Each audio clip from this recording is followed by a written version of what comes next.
Claudia's mother is watching baby Lynn for a week. I don't know why she volunteered for this, because she has a full-time job. She can't watch a baby.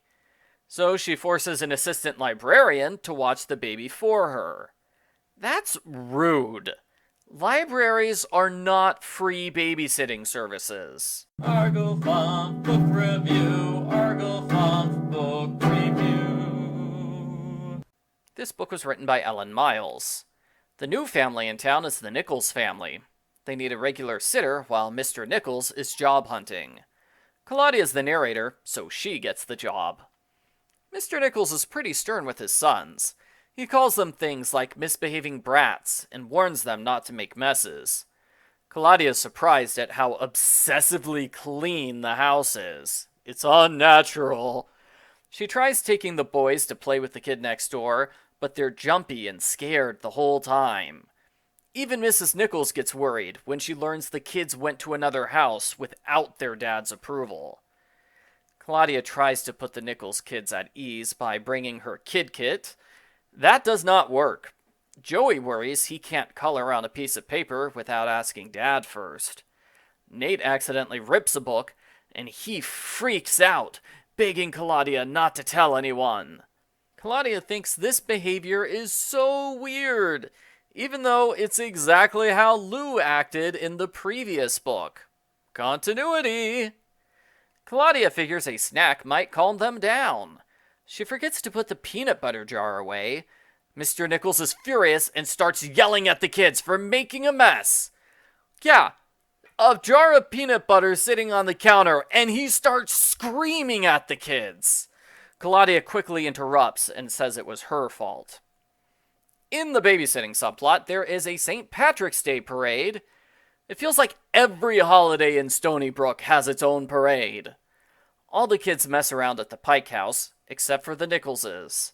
Nate worries about getting grass stains on his clothes, and Joey yells an insult at Andrew. I'm kind of surprised Karen didn't come to Andrew's defense here. Every other chapter or so has a scene of Claudia playing with baby Lynn. Lynn's parents pick her up at this point, and she never gets mentioned again.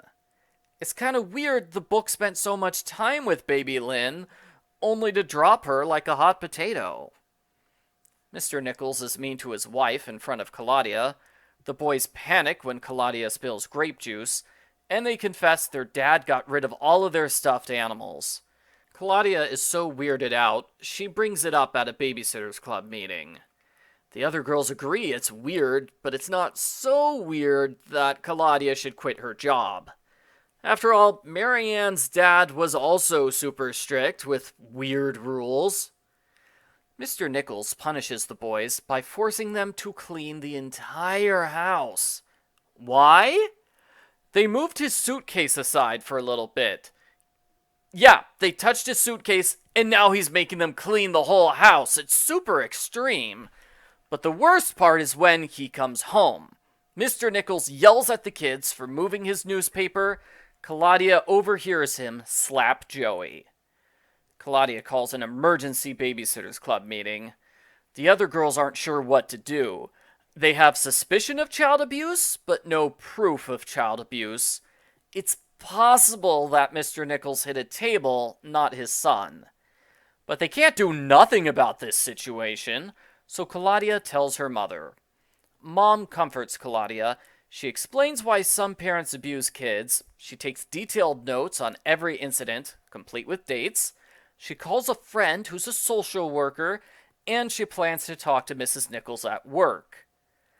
Mrs. Kishi is flat out amazing in this book. Why wasn't she like this when Claudia was sent back to 7th grade? Claudia spends the next day worrying about the Nicholses. She imagines various happy endings to the story. These hopes are dashed by grim reality.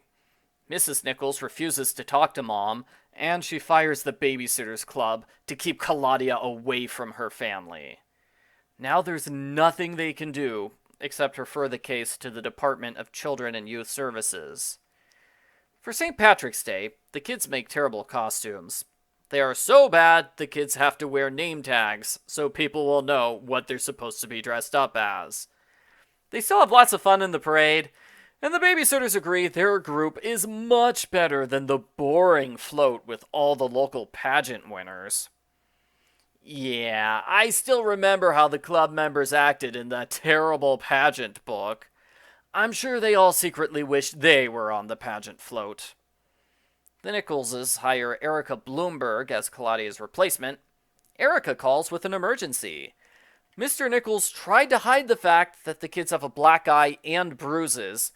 Erica's worried that he is beating them. There's a dramatic scene where Claudia's mother and Mrs. Nicholls leave with the children. Mr. Nicholls yells and breaks things as they escape. Claudia's outside the whole time, so she doesn't hear what Mr. Nicholls says. That's probably for the best. I'm guessing he used some swear words.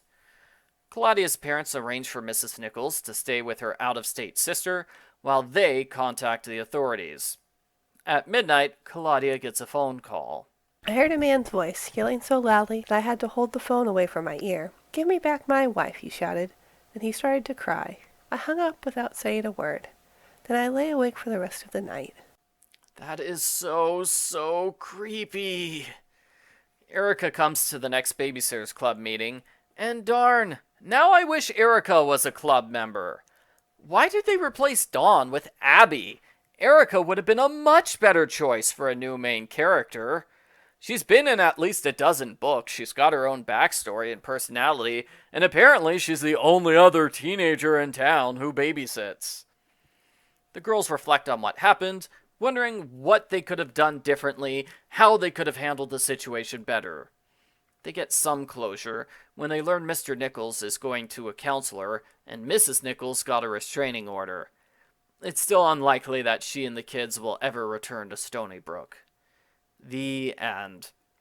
Post-book follow-up. This book was very serious and very good. It does a great job of dealing with the subject of child abuse. You can tell the author did their research, and at no point does it feel like you're reading a lecture, unlike other educational books in the Babysitters Club series. It's a shame this book came so close to the end of the series. It would have been great if it came out early on in the series, because it would have taught a lot of middle school babysitters about child abuse and what are the warning signs to look out for. One criticism is that the book limits itself to physical child abuse. There's no mention of verbal abuse and emotional abuse, even though Mr. Nicholls clearly engages in both of those behaviors. You could argue the book is sending the wrong message by saying it doesn't count as child abuse unless it's physical abuse. The counter-argument is that the book's very clear Claudia should have acted much sooner. In fact, a lot of reviewers complain it takes way too long for Claudia to tell her mom about Mr. Nicholls, making the first half of the book painful to read. Overall, I thought this was one of the best books the series has done in a while. Although it's a little unfair to compare this book to the comedy books, which I also loved, I suspect the publishers knew this book would get a lot of scrutiny because of the subject matter, so they put a lot of extra effort into it that clearly shows and the extra effort paid off. Really, there's not much room for improvement besides rounding out the characters and getting rid of the pointless stuff with Lynn. I give Babysitters Club number 117, Claudia and the Terrible Truth, a 9 out of 10.